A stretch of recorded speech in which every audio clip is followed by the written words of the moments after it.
एक बार की बात है, सबल नाम का एक लड़का एक नगर में रहता था। वह अपने जीवन से बहुत निराश था। उनकी निराशा का कारण यह था, वह अब तक अपने जीवन में कुछ भी नहीं कर रहा था। उसके माता पिता उसे ताने मारते थे कि आपके सभी मित्र कुछ न कुछ कर रहे हैं, लेकिन आप अभी भी घर बैठे हैं। दोस्तों के बीच भी अक्सर उनका मजाक उड़ाया जाता था। वह कहीं जाता तो लोग उससे पूछते थे कि आप क्या कर रहे हैं। उसे यह बताने में भी शर्म आ रही थी। वह कुछ नहीं कर रहा है। धीरे धीरे उसने रिश्तेदारों से मिलना जुलना कम कर दिया और लोगों से मिलना भी बंद कर दिया। वह ज्यादातर समय घर पर ही रहता। वह अकेला रहता और भगवान को कोसता रहता और अपनी किस्मत को दोष देता। अब उसे अपना जीवन बोझ लगने लगा था। कभी कभी वह सोचता कि कब वह कुछ करने के योग्य बनेगा, और फिर वह सोचता कि जिंदा रहने से अच्छा मर जाना ठीक है। एक दिन वह अपने नगर की एक गली से गुजर रहा था। तभी उसने देखा कि एक गुरु दुख और परेशानियों पर उपदेश दे रहे हैं। वह भी उसी भीड़ में सबसे पीछे बैठ गया और गुरु के प्रवचन सुनने लगा। गुरु कह रहे थे कि दुख एक शिक्षक की तरह है जो हमें जीवन की सच्चाई दिखाता है और हमें जीने का सही तरीका सिखाता है। आप चाहे तो जिंदगी जीना भी सीख सकते हैं। आप चाहो तो कुछ भी हासिल कर सकते हो, और अगर चाहो तो एक कोने में बैठकर रो सकते हो। इन सभी बातों को सबल ध्यान से सुन रहा था, लेकिन उपदेश की यह बातें पसंद नहीं आई। उसने खड़े होकर कहा कि कुछ भी सिखाने से दुख दूर नहीं होता, इसमें केवल दर्द होता है। दुख की पीड़ा अनंत है। ऐसा लगता है कि इसके बाद कुछ होने वाला नहीं है। इससे कुछ भी फर्क नहीं पड़ता है। इसके सामने तो मौत भी छोटी लगती है। तब गुरु ने कहा, वत्स, तुम्हारा दुख क्या है? सबल ने उनके सामने अपनी सारी व्यथा सुनाई और गुरु से पूछा कि मेरे इन दुखों का कोई उपाय है तुम्हारे पास? यह सुनकर गुरु मुस्कुराए और बोले, तुम उस दिन मेरे पास आना जब आपके जीवन में वास्तविक दुख आए। मैं आपकी समस्या का समाधान अवश्य करूंगा। यह कहकर गुरु वहां से चले गए। सबल ने सोचा, क्या ये मेरा दुख नहीं है तो क्या है? मैं जिस दर्द से गुजर रहा हूं वह असली दुख नहीं है क्या? मेरा दुख कोई नहीं समझ सकता। जब माँ बाप नहीं समझते तो भला गुरु क्या समझेंगे? उस दुखों से व्यथित होकर सबल ने एक फैसला लिया कि अब वह कुछ करेगा। सबल ने एक छोटा व्यवसाय शुरू किया, पर उसे सफलता नहीं मिल रही थी। लेकिन उसके घर वाले खुश थे। वह कुछ कोशिश कर रहा है। वह अपने व्यवसाय में लगा रहा और धीरे धीरे उन्हें सफलता मिलने लगी। फिर उसने रफ्तार पकड़ी और केवल 3 साल के अंदर ही वह एक बड़ा बिजनेसमैन बन गया। अब सबल के आसपास ऐसे कई लोग थे जो उसकी परवाह करते थे, जो उससे प्यार करते थे। अब उनके परिवार के सदस्य भी उसकी तारीफ करते करते थकते नहीं थे। दिन ब दिन उसके मित्रों की संख्या बढ़ती जा रही थी। अब वह अपनी जिंदगी से बहुत खुश था। उनके कुछ दोस्तों ने उन्हें सलाह दी कि जब तुम एक बड़ा बिजनेसमैन बनकर बहुत खुश हो तो सोचिए आपको कितनी खुशी होगी अगर आप इस शहर और इस राज्य के सबसे बड़े बिजनेसमैन बन जाते तो कितने लोग आपसे जुड़ना चाहेंगे, आपकी कितनी बड़ी ख्याति होगी और स्वयं राजा भी आपसे दोस्ती करना चाहेंगे और जरूरत पड़ने पर आपसे पैसे भी उधार लेंगे। दोस्तों की यह बात सबल के मन में बैठ गई। अब वह और पैसे कमाने की कोशिश करने लगा, लेकिन उसे यह सब बहुत ही जल्दी चाहिए था। वह समय बर्बाद नहीं करना चाहता था। वह अधिकांश समय इन चीजों को प्राप्त करने में लगाने लगा। इसलिए वह ऐसे काम करने लगा जो सही नहीं थे। उसने पैसे उधार लेना शुरू कर दिया। उसके दोस्तों से पैसे की मात्रा और अधिक मुनाफा कमाने के लालच में वह अपने माल में मिलावट करने लगा। उसने अन्य व्यापारियों के खिलाफ भी साजिश रची और उन्हें डराया धमकाया। जैसा उसके दोस्त कहते थे वैसा ही करता था। वह इन तरीकों से ज्यादा पैसा कमा रहा था, पर अब उसके जीवन में पहले जैसा चैन नहीं था। उनके मन की शांति गायब हो गई थी और वह रात को सो नहीं पाता था। वह विचारों में रहता था। वह सब कुछ पाकर भी उसे किसी चीज में सुख नहीं मिल रहा था। एक दिन सबल अपनी गाड़ी से कहीं जा रहा था। तभी रास्ते में उसे गुरु का आश्रम दिखाई दिया। वह रुका और गुरु के पास जाकर बोला, गुरु जी, आपने मुझे कहा था जब कभी जीवन में सच्चा दुख आए तो चले आना। अब मैं बहुत दुखी हूं। मेरी नींद हराम हो गई है। मुझे कहीं भी शांति नहीं मिल रही है। इस प्रकार सबल ने अपनी सारी समस्याएं गुरु को बताई। गुरु ने कहा, जब तुम पहली बार मुझसे मिलने आए थे तब भी तुम किसी दुख में थे। आपने उस दर्द से क्या सीखा? सबल ने कहा कि सिर्फ सोचने और चिंता करने से कुछ नहीं होता। अपनी दृष्टि को सच करने के लिए मेहनत भी जरूरी है और सिर्फ मेहनत करने से कुछ नहीं होता। परिणाम भी मिलना चाहिए। जब आपको लगे कि आपका लक्ष्य हासिल नहीं होने वाला है, तब राह में चाहे कितनी भी मुश्किलें आ जाए, मन कितना भी निराश क्यों ना हो, अब कुछ नहीं होने वाला है, तब खुद आत्मविश्वास करे, मैं जो भी कर रहा हूं उसमें अवश्य सफल होऊंगा। लोग केवल सफल लोगों का सम्मान करते हैं। कोई कितना भी अच्छा क्यों ना हो, वह हमेशा लोगों की नजरों में बोझ बने रहते हैं। यह सब सुनकर गुरु मुस्कुराए और बोले, यह वास्तविक दुख नहीं है। अपने जीवन में वास्तविक दुख आए तब मेरे पास आना, मैं उसे ठीक कर दूंगा। सबल ने जाते समय गुरु को सोने के सिक्कों से भरा घड़ा भेंट किया। घड़े को देखकर गुरु ने कहा कि यह मेरे किसी काम का नहीं है, उस पेड़ के नीचे गड्ढा खोदकर गाड़ दो। सबल ने घड़े को पेड़ के नीचे दबा दिया। जैसा कि गुरु ने बताया उसने वैसा ही किया और वहां से चला गया। कुछ दिनों से कारोबार ठीक चल रहा था, लेकिन व्यापार के गलत तरीके के कारण धीरे धीरे उसे व्यापार में घाटा होने लगा। उसकी सारी दौलत धीरे धीरे खत्म होने लगी और एक दिन ऐसा भी आया जब उसके पास कुछ भी नहीं बचा और उस पर कर्ज का बोझ चढ़ गया था। परंतु वह निश्चिंत था, क्योंकि उसने अपना सारा कर्ज अपने दोस्तों से लिया था।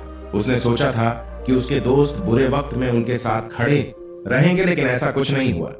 जैसे ही बुरा वक्त आया, दोस्त पहले उससे कर्ज मांगने लगे। अगर उसने कर्ज नहीं लौटाया तो उन्होंने उसे जान से मारने की धमकी भी दी। उनके सभी शुभ चिंतक और प्रियजन उससे दूर हो गए। उसके दोस्त जो उसके साथ मस्ती किया करते थे, अब उससे दूर भाग रहे थे। उसका परिवार उसकी गलतियां और कमियां गिनने लगा। उसकी सारी संपत्ति नीलाम हो गई और उसके पास कुछ भी न बचा। जब उसने अपने पिता से मदद मांगी तो पिता ने कहा कि मेरे पास थोड़ी सी संपत्ति है, अगर मैं तुम्हें दे दूंगा तो मैं तुम्हारी मां को क्या कहूंगा। यह संपत्ति हमारा अंतिम सहारा है। सबल के मन में गहरा दुख छा गया। उसके आसपास कोई नहीं था उनके दुख को समझ सके। लोगों के इस विश्वासघात के कारण वह अंदर से टूट चुका था। वह सोचने लगा कि अब जीने का कोई मतलब नहीं है, अब मौत ही मेरा सहारा है। वह आत्महत्या करने के लिए पहाड़ी पर जा रहा था। तब उसे याद आया कि उस गुरु ने उससे कहा था, तब मेरे पास आना जब तुम्हारे जीवन में वास्तविक दुख हो। सबल गुरु के पास गया और अपनी सारी व्यथा सुनाई। आंखों में आंसू लिए उसने कहा, हे गुरुदेव, मेरे दुख का निवारण कीजिए। तब गुरु ने कहा कि जब जीवन में असली दुख आए तब मेरे पास आना, मैं इसे जरूर ठीक करूंगा। सबल ने कहा कि ये क्या है, मेरी जिंदगी में दुख नहीं है तो आखिर असली दुख क्या है। गुरु ने सबल से कहा कि पहले आप मुझे बताओ कि आपने अपने दुख से क्या सीखा। तब सबल ने कहा कि मैंने वह सीखा, जो लोग हमारे जीवन में आते हैं वह हमारी सफलता और प्रगति के कारण वो हमें धोखा जरूर देंगे, क्योंकि बुरे समय में वे हमारे साथ नहीं खड़े होंगे। वे अच्छे समय में ही हमारा फायदा उठाएंगे और बुरे समय में हमें छोड़ देंगे। उन लोगों पर ही भरोसा करें जो हमारे बुरे समय में हमारे साथ खड़े रहते हैं। लेकिन ऐसे लोग बहुत कम होते हैं, लेकिन जिनके पास है उन्हें उनकी सराहना करनी चाहिए, उनका अपमान नहीं करना चाहिए। कभी भी किसी के खिलाफ साजिश नहीं रचनी चाहिए। अपना काम ईमानदारी और धैर्य से करें और कभी लालची न बने। अपने सारे दुख दर्द और अनुभव बयां करने के बाद सबल गुरुजी के सामने आंखों में आंसू लिए बैठ गया। कुछ देर बाद गुरु उठे और पेड़ के नीचे गड्ढा खोदा और वो घड़ा निकाला जो सोने के सिक्कों से भरा हुआ था। उसने सबल को देकर कहा, मेरे पास तब आना जब तुम्हारे जीवन में वास्तविक दुख हो। सबल ने अपने गुरु को धन्यवाद दिया और उसे प्रणाम करके चला गया। उस पैसों से उसने एक छोटा सा व्यवसाय शुरू किया। अब वह छोटा व्यापारी बनकर भी खुश था। उसने पूरी लगन और ईमानदारी से कारोबार किया और जल्द ही वह अपने शहर का एक बड़ा व्यापारी बन गया। उसका जीवन सुख सुविधाओं से भरा हुआ था। लेकिन कोई कितना भी अच्छा क्यों ना हो, लेकिन जीवन में दुख आता है। तो सबल के जीवन में भी दुख आया। अपने माता पिता की मृत्यु हो गई। वे दोनों एक ही दिन मर गए। सबल अपने माता पिता से बहुत प्यार करता था, इसीलिए उनके निधन से उन्हें गहरा सदमा लगा। अंतिम संस्कार किया गया। उसने अपने माता पिता का शव जलते हुए देखा तो उसका मन बेचैन हो उठा। उसके मन में कई सवाल उठने लगे। वह घर वापस आ गया। उसने अपने माता पिता के घर और संपत्ति को देखा, जिसके लिए उनके पिता हमेशा लड़ते रहे। आज वो खाली पड़ा है। जिन्होंने इसकी देखभाल की, इसके लिए लड़ने वाले इस दुनिया से चले गए। उसके पिता ने जो कुछ कमाया वह सब यही रह गया। एक दिन पहले तक उसके पिता मारपीट करते थे किसी के साथ उसकी संपत्ति के लिए। आज वो खुद इस दुनिया से चले गए। उसका मन ऐसे अनेक विचारों में भटक रहा था। वह अंदर से अकेला और डरा हुआ महसूस कर रहा था। वह खाली महसूस कर रहा था। उसे लगा कि कुछ तो है, परंतु वह समझ नहीं सका। इसलिए वह गुरु के पास गया। उसे देखकर गुरु ने कहा, क्या जीवन में कोई दुख है? सबल ने कहा, वैसे तो जीवन में कोई दुख नहीं है, सब कुछ अच्छा चल रहा है, लेकिन आज मेरे माता पिता का देहांत हो गया है। मैं इस घटना से बेहद दुखी और परेशान हूं। गुरु ने कहा, इसमें दुखी होने की क्या बात है? एक दिन सबको मरना है, मुझे भी मरना है, तुझे भी मरना है। शायद तुम कल ही मर जाओ या आज भी मर सकते हो। सबल ने कहा, क्या कह रहे हो गुरुजी? मैं भी मर जाऊंगा, लेकिन मैं अभी जवान हूं। गुरु ने कहा कि सभी जी रहे हैं इसी भ्रम में कि मृत्यु केवल बूढ़ों को आती है, लेकिन ऐसा नहीं है। जवान भी मर जाते हैं, बच्चे मर जाते हैं। मौत का उम्र से कोई लेना देना नहीं है, यह सभी को प्रभावित करता है। गुरु की ये बातें सबल के मन में बैठ गई और वह चुपचाप चला गया। लेकिन उसका मन अभी भी बेचैन था। वह खाली महसूस कर रहा था। वह सारा दिन अपने बारे में ही सोचता रहता कि वह कौन है, वह इस दुनिया में क्यों आया है, इस जीवन का लक्ष्य क्या है। ऐसे कई सवाल उसके दिमाग में लगातार उठ रहे थे, लेकिन उन्हें अपने किसी भी सवाल का जवाब नहीं मिल रहा था और उसका दुख दिन ब दिन बढ़ता ही जा रहा था। इसलिए कुछ दिन बाद वह फिर से गुरु के पास पहुंचा और बोला, हे स्वामी, मैं बहुत दुखी हूं, क्योंकि मैं यह नहीं जान पा रहा हूं कि मैं कौन हूं और मैं इस दुनिया में क्यों आया हूं। यह सुनकर गुरु मुस्कुराए और बोले, आज आपके जीवन में पहली बार सच्चा दुख उत्पन्न हुआ है। यह वास्तव में दुख कहलाने लायक है। हम नहीं जानते कि हम कौन हैं, हम क्यों आए हैं। सबल ने अपने गुरु से कहा कि उसकी दुर्दशा दूर करे।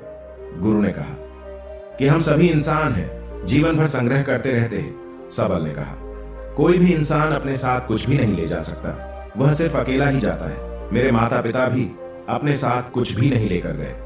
धन संपत्ति वैभव सब कुछ यहां पर छोड़कर गए। गुरु ने कहा, अब मेरी बात ध्यान से सुनो। इस संसार में हमें जो संग्रह करना चाहिए वह हम नहीं करते, बल्कि चीजें हमारे सामने होती है, लेकिन हम उन्हें देखने की कोशिश नहीं करते। हमें इस दुनिया में जो कुछ भी इकट्ठा करना है वह हम खुद हैं। हमें खुद को जुटाना होगा, ताकि जब हम मरे तो हम एकजुट हो सके और खुद को पहचानने में सक्षम होने के लिए। हम अंदर बटे हुए हैं। हम प्यार, नफरत, गुस्सा, ईर्ष्या में बटे हुए हैं। क्रूरता, धन, स्थिति, प्रतिष्ठा, सम्मान, पहचान, धर्म, जाति, सैकड़ों हजारों ऐसी चीजों और इच्छाओं में हम विभाजित हैं और टुकड़ों में जीवन जी रहे हैं। इस विभाजन के कारण हमारी चेतना कभी एक नहीं हो सकती। हमारी चेतना व शक्ति बिखरी हुई है, इसलिए हमारे पास इतना समय नहीं है, इतनी ऊर्जा नहीं कि हम मुड़ सकते हैं और अपने भीतर देख सकते हैं। वास्तव में धन, सम्मान और सुविधाओं के अभाव को लोग दुख समझते हैं और जीवन भर के लिए इसे दुख कहकर रोते रहते हैं और समाधान खोजने का प्रयास करते रहते हैं। उन्हें अपना समाधान कभी नहीं मिलेगा, क्योंकि जिसे लोग दुख कहते हैं वह वास्तविक दुख नहीं है। यह सिर्फ एक आदमी की इच्छा है। उसकी इच्छा कभी पूरी नहीं होती, इसीलिए व्यक्ति को कभी उनके प्रश्नों का समाधान नहीं मिलता। इसलिए इन सब से परे यदि आप अपने दुखों का परम समाधान चाहते हैं तो सबसे पहले खुद को समेटना होगा। इस दुनिया से अपनी ऊर्जा वापस ले लो और इकट्ठा करो। अपने आप पर ध्यान केंद्रित करो, स्वयं पर ध्यान दो। अपने मृत्यु से पहले अपने आप को जानने की कोशिश करो। बिखरो मत, सबल ने कहा। गुरुजी, क्या हम इस संसार को छोड़ दें? हमारी सभी इच्छाओं को मार देना चाहिए। किसी से प्रेम नहीं करना चाहिए, धन संग्रह नहीं करना चाहिए, सम्मान की आशा छोड़ देनी चाहिए। गुरु ने कहा कि भावनाओं और इच्छाओं से ऐसे बिखरे हुए मनुष्य में से बाहर निकल आओ, जैसे कोई पत्थर पहाड़ से अलग होकर गिरे तो जिस पर पर्वत का कोई कंट्रोल नहीं होता सिवाय देखने या परेशान होना और कुछ खोना। ठीक वैसे ही बिखरे हुए मनुष्य की इच्छाएं बेकाबू और दर्दनाक है। उसका अनियंत्रित मन इच्छा करता रहता है और कल्पना करता रहता है और यह दुख देता है। लेकिन जब एक व्यक्ति अपने मन को एकत्र करता है तो वह जो कुछ भी करता है वह उसके नियंत्रण में होता है। फिर उसकी इच्छा से इच्छाएं भी उत्पन्न होती है। फिर सबल ने कहा कि आपने मेरे असली दुख का समाधान कर दिया। आपका बहुत बहुत धन्यवाद। आपसे मैं खुद को समेटने और खुद को तलाशने की कोशिश करूंगा। गुरु ने कहा कि मानव शरीर में बहुत ऊर्जा और शक्ति है, लेकिन यह फालतू के कामों में बटा हुआ है, बेकार की बातों में लगा हुआ है। यह एक बहुत ही शक्तिशाली मशीन की तरह है और वह बिना सोचे समझे अपनी शक्ति बर्बाद कर रहा है और बिना किसी नियंत्रण के, इसीलिए इस शक्ति पर ध्यान दें, अपनी चेतना